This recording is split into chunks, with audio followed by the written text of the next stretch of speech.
الله أكبر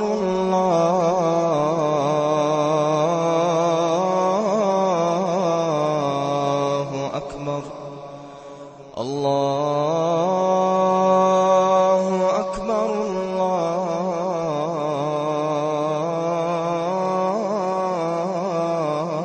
الله أكبر أشهد أن لا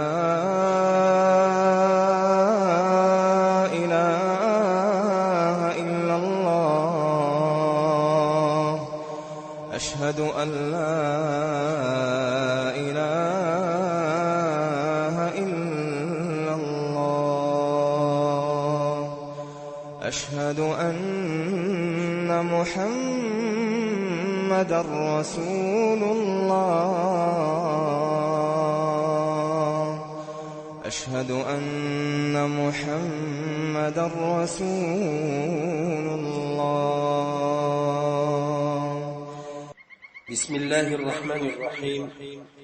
Allah dini İslam studiyası sizge İslam dinine inu tertibi degan yazmalarını taqdim eter. İxtibar bilan tanlang.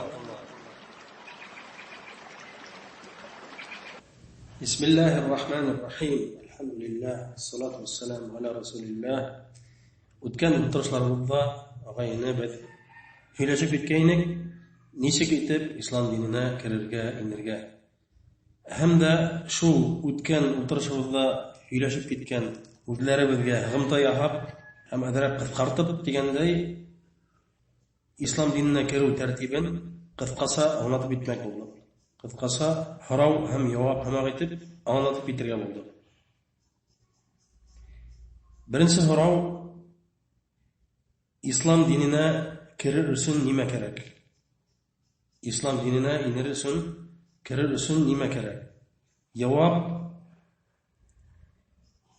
İslam dinine kirir üçün iki tanıqlıqni bir yo'li aytirga kerak. Onun şartlarini o'tab. Ya'ni ma'nolarini bilib, anlab, hem o iki şahadaning talablarini o'targa niyatlanib. Ma'nolarini bilib, anlab, hem onun talaplarını bilip, hem o'targa niyetlenip, şu iki tanıqlıqni bir yo'la aytirga kerak. O nindi tanıqlık? Nindi iki tanıqlık? Birincisi la ilahe illallah, ikincisi Muhammed Rasulullah. Şu iki şehadani, iki tanıqlıqni bir yo'la aytirga kerak. La ilahe illallah Muhammed Rasulullah dedi. La ilahe illallah'nın birinci tanıqlıqның ma'nası nindi? Javob: Allah'tan başka hak ilah yok. Allah'tan başka hak ilah yok. Şulay deb ol başka tiline tercüme etile Arap tilinden. Ma'nası yani tabinuğa layıklı bir nimele yok Allah'tan başka. Tabanırga layıklı bir nimele yok ısınbarlıkta Allah'tan başka. Hem de kişiler özleri ilahlar hakkı ravişte ilahlar itip algan nimeler barıhıla yolgan.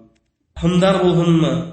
Taştan, yaki ağastan, sukup, yaki balsıktan evvelep işlengen hındar. Tane kişi ravişinde, yaki birey hayvan ravişinde, barıhıla şunda kere. Şunan indi, qayı bir tiri yen iyeleri, zatlar, şahıslar bulunma. Mesela birey kişini ilah etip alganlar mevzlerine, yaki birey hayvandı mı?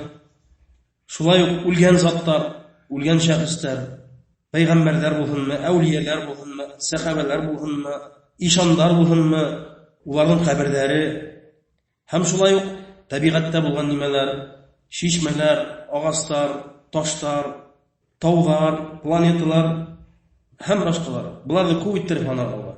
Kişiler üzerine nimegine almahınlar ilahlar itip, barıhla yolgan, barıhla hakkı ravişte alıngan nimeler. Bir ihla bulardan tabınlarga layıklı tugil. табынуга лайыклы заттар түгел. Аллаһ Тәгалә әйтә Коръәндә: "Залика би анна Аллаһ хувал хак ва анна ма яд'уна мин дунихи хувал батил." Әл-Хаджь сүрәһенең 62-нче аяты. Моның мәгънәһе: "Бу Аллаһ ул хак булган өчен ди. Әмма унан башка үзләренә илаһ итеп алган нимәләр барыгы ялган ди. Аллаһтан башкалар барыгы ялган. Ялган табынуга лайыклы түгелләр. Чөнки улар ябай мәхлуктар. Шулай бит. Улар ябай мәхлуктар. Әгәр дә хыңга табынган бер кешене ахраһаң, һин ни өчен уга табынасың дип, ул һине барлыкка китергәнме дип әйтһәң, ул әйтә юк ди. Шуннан берәй агаска табынган, гыйбадат кылган берәй шәхестән ахраһаң, ни өчен агаска табынаң, ул һине барлыкка китергәнме? Кояшты, айды бар иткәнме? Көн менән төнне алыштыра, ул һине үлтерүче һәм терелтүче улмы дип ахраһаң, ул әйтә әлбәттә юк ди. Унан ахраһаң, кем һине терелтә, кем һине барлыкка китергән, кем кояшты, айды барлыкка китергән, көн менән төнне алыштыра дип ахраһаң, ул әйтә Аллаһ дип. Әни өчен һин файдаһыз, үзенә файда һәм зыян китерә алмаган мәхлукларга табынаһың дип. Табынаһың дип әйтһәң, ул бер нидә җавап бирә алмый. Бер нидә җавап бирә алмый. Әйтәсәк, минем ата-бабаларым ошо диндәләрне, мин дә аларның динләреннән йөралар буенча барасакмын дип әйтәсәк. Бу ахырлыктың береһе. Без инде ла илаһа иллаллаһ дип әйтү менән Аллаһтан башка бүтән илаһләрне ялган дип танырга тиешбез. Һәм Аллаһ Тәгаләнең бер үзен генә хак илаһ дип таныклык китерәбез. Хак илаһ дип таныклык китерәбез. Менә аның хак мәгънәһе. Буның мәгънәһе бер дә авыр түгел. Бер дә авыр түгел. Буның мәгънәһен кешегә 5 минутта, 10 минутта аңлатып була. 10 минутта аңлатып була.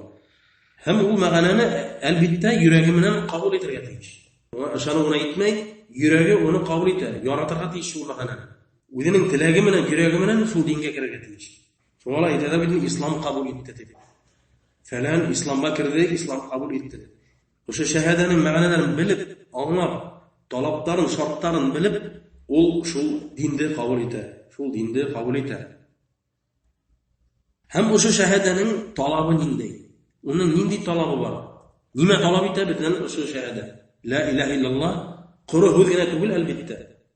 Җавап: Аллаһ Тәгаләнең бер үзенә генә табынырга. Бер үзенә генә табынырга. Бөекләргә, кәмһенергә, уның кушкан дине, ул риза булган дине менән, ислам дине менән. Шул табыну була инде. Аллаһтан бер үзенә генә табыну, ошо дин менән, ислам дине менән. Аллаһ Тәгалә риза булган, кушкан дине менән. Ла илаһа иллаллаһ куры һүз генә түгел әлбәттә.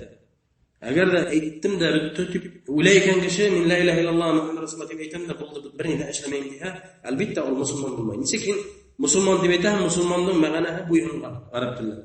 Мусулман ислам динен тотучы кеше, буйгынучы, Аллаһка буйгынучы кеше.